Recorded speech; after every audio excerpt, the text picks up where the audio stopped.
साहब ने अलग ही ड्यूटी ली हुई थी कि इसको पूरा पक्का करके जाओ कि ये बिल्कुल भी यहाँ पे कोई भी बात यहाँ से आउट ना करे। और जो जुनैद सलीम ने कहानी सुनाई थी कि वो जावा जो फूड वाले हैं, जैसे आपने भी बताया कि वो ऊपर आए हुए थे, तो जब नीचे से आप वो मंजर दोबारा बता सकते हैं कि जो आप उनके कमरे में गए तो क्या किया उन्होंने? जब मैं उनके कमरे में गया तो सबसे पहली पेशी थी ये मेरी, आप कह लें कि रिमांड मेरा 2 दिन का हो चुका था। हाँ। और मैं वापस आ चुका था इदारे में, एनसीसी है। तो सरफराज साहब आए ऊपर, मेरी इन्वेस्टिगेशन हो रही थी, तो उन्होंने कहा क्या मुंडा, मैंने कहा, उन्होंने आईओ ने कहा जी।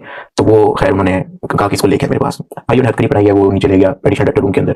तो जिस कमरे में मैं और आप मिले थे, हाँ जी, उसी कमरे में एग्जैक्टली। तो वहां पे उसने मेरे से ना बदतमीजी शुरू कर दी, जबकि मैं ऐसे खड़ा हूँ, बिल्कुल मेरे हाथ, मैं ऐसे खड़ा हूँ, मैं ना उनको देख रहा हूँ, ना मैं लेफ्ट देख रहा हूँ, मैं राइट देख रहा हूँ, मैं ऐसे बदतमीजी क्या?